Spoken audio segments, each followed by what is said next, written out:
പറയാൻ വാക്കുകളില്ല. വളരെ സന്തോഷമുണ്ട്.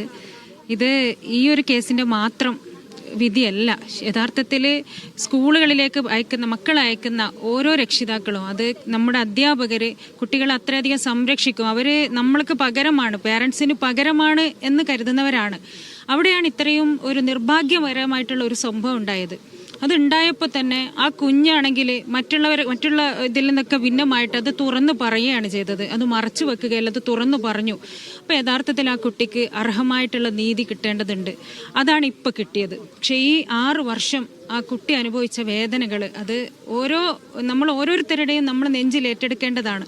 അതിനാണ് ഇപ്പോൾ പരിഹാരമായിരിക്കുന്നത്. തീർച്ചയായിട്ടും ഇത് വലിയൊരു ചുവടുവെപ്പാണ്. അതായത് ഇതുപോലുള്ള ഇത്രയും നീചമായിട്ട് സ്വന്തം വിദ്യാലയത്തിൽ പഠിക്കാൻ വരുന്ന കുട്ടികളെ ഈ രൂപത്തിൽ കാണുന്ന ഇനി അങ്ങനെ ഒരു അധ്യാപകൻ ഉണ്ടാകാൻ പാടില്ല എന്നാണ് നമുക്ക് പറയാനുള്ളത്. അതായത് ഇത് മുഴുവൻ പേർക്കുമുള്ള ഒരു ഇതാണ്, മാതൃകയാവേണ്ട ഒരു വിധിയാണ്. അത്തരത്തിലൊരു വിധിയാണ് വന്നതിൽ വളരെ സന്തോഷമുണ്ട്. ഇതിന്റെ കൂടെ ഈ കേസിന്റെ ഒരു പ്രത്യേകത എന്ന് പറയുന്നത്, ഇത് പലവട്ടം നേരത്തെ ഇവിടെ പറഞ്ഞതുപോലെ പലവട്ടം വഴിതിരിച്ചു വിടാനും അട്ടിമറിക്കപ്പെടാനും കുട്ടി തന്നെ പ്രതിസ്ഥാനത്ത് വരാൻ, അതായത് കുട്ടി കള്ളമാണ് പറയുന്നത് എന്ന രൂപത്തിൽ വരെ ഈ കേസ് എത്തപ്പെട്ടിരുന്നു. അപ്പോഴൊക്കെയും ഉണ്ടായത്, ആ കുട്ടിയുടെ കുടുംബത്തെ ഞാൻ അഭിനന്ദിക്കുകയാണ്. അവർ ആ കുട്ടിയുടെ കൂടെ ഉറച്ചു നിന്നുകൊണ്ട് ഏത് മേഖലയിൽ പോയിട്ടാണ് അല്ലെങ്കിൽ എവിടെ പോയിട്ടാണ് നീതി കൊണ്ടുവരുന്നത് എന്ന് അവർ ശ്രമിച്ചിട്ടുണ്ട്. അത് വലിയ അഭിനന്ദനാർഹമാണ്. പലപ്പോഴും പോക്സോ കേസുകളിൽ ഒരു ഘട്ടം കഴിയുമ്പോൾ കുടുംബം അതിൽ നിന്ന് വ്യതിചലിച്ചു വരുന്ന ഒരു സാഹചര്യമുണ്ട്. അതൊക്കെ ഉണ്ടായിട്ടും ഈ കുടുംബം എന്ത് ചെയ്തിട്ടുണ്ട്, ആ കുട്ടിയുടെ കൂടെ ഉറച്ചു നിന്ന് പോരാടിയിട്ടുണ്ട്. അത് അവർക്ക് വേണ്ടി മാത്രമല്ല, മുഴുവൻ സമൂഹത്തിന് വേണ്ടിയുള്ള ഒരു വിധിയാണ്. അതോടൊപ്പം തന്നെ പറയാനുള്ളത്, ഈ കേസിന്റെ ഓരോ ഘട്ടത്തിലും വലിയ ജനകീയ ജാഗ്രത ഉണ്ടായിട്ടുണ്ട്. ഈ കേസ് അട്ടിമറിക്കപ്പെടുന്നു എന്ന് സംശയിക്കുമ്പോഴൊക്കെ ഒരുപാട് ഇടപെടലുകൾ സമൂഹത്തിന്റെ ഭാഗത്ത് നിന്ന്, സംഘടനകളുടെ ഭാഗത്ത് നിന്ന് ഒക്കെ ഉണ്ടായിട്ടുണ്ട്. ഇതിന്റെ തുടക്കം മുതൽ എനിക്ക് വളരെ അഭിമാനത്തോടു കൂടി തന്നെ പറയാൻ സാധിക്കും, ഇതിന്റെ തുടക്കം മുതൽ ആ കുടുംബത്തെ ബന്ധപ്പെടുകയും അത് ഈ കേസിന്റെ ഓരോ വഴിത്തിരിവുകളും സമൂഹ മാധ്യമങ്ങളിൽ കൂടി പുറത്തേക്ക് വിടുകയും മുഖ്യമന്ത്രിക്കടക്കം കത്ത് അയക്കുകയൊക്കെ ചെയ്ത ഒരാളാണ് ഞാൻ. എന്ന നിലക്ക് വളരെ സന്തോഷമുണ്ട് ഈ വിധി വന്നപ്പോൾ. ഇതുപോലുള്ള കേസുകളിൽ ഇത് ഇങ്ങനെ കൈകാര്യം ചെയ്യപ്പെടുകയും പ്രതികൾ ശിക്ഷിക്കപ്പെടുകയും ചെയ്യേണ്ടതുണ്ട്. ഇനി നമുക്ക് പറയാനുള്ളത്, ഈ പ്രതിക്ക് ഇപ്പോൾ വിധിച്ച ശിക്ഷ അത് ആ രൂപത്തിൽ തന്നെ നടപ്പാക്കപ്പെടണം എന്നാണ് പറയാനുള്ളത്. മറ്റൊരു അഭിഭാഷകനാണ് ഇപ്പോൾ ജനൈസ്. എങ്ങനെയാണ്, ഒരുപാട് ഇതിനു വേണ്ടിയിട്ട് നടന്നിട്ടുണ്ട്, ഇതിനു വേണ്ടി ബുദ്ധിമുട്ടിയിട്ടുണ്ട്.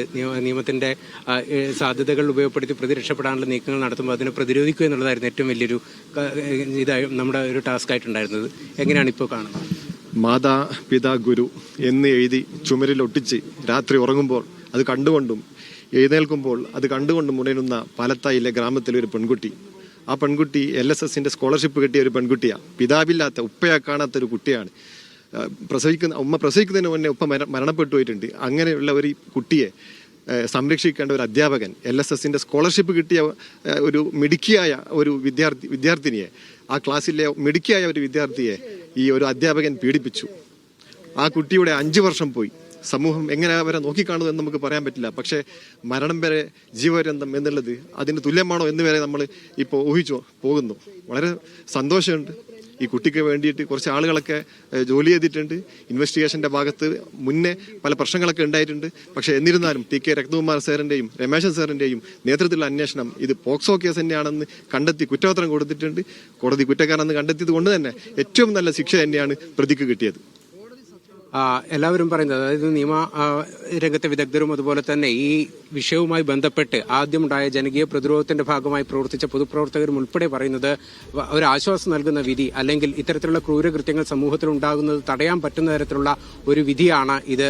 ഈ കുട്ടിക്കുണ്ടായ ദുരന്തവും അല്ലെങ്കിൽ അതിനുണ്ടായ അപമാനവും അതുപോലെ തന്നെ കഷ്ടനഷ്ടങ്ങൾക്കും പരിഹാരമല്ല ഈ ഇപ്പോൾ പ്രതിക്ക് ലഭിച്ചിരിക്കുന്ന ജീവപര്യന്തവും അല്ലെങ്കിൽ അത് സംബന്ധിച്ചുള്ള മറ്റ് ശിക്ഷാവിധികളും എന്ന് പറയുമ്പോൾ തന്നെ ഇത് ഇനി ആവർത്തിക്കാതിരിക്കാൻ, ഇത്തരത്തിലുള്ള കുറ്റകൃത്യങ്ങൾ ആവർത്തിക്കാതിരിക്കാൻ ഒരു മാതൃകയായിട്ട് സമൂഹത്തിന് മുന്നിൽ അവതരിപ്പിക്കാൻ പറ്റുന്ന ഒരു വിധിയായിട്ട് ഈ പാലത്തായി കേസിലെ വിധി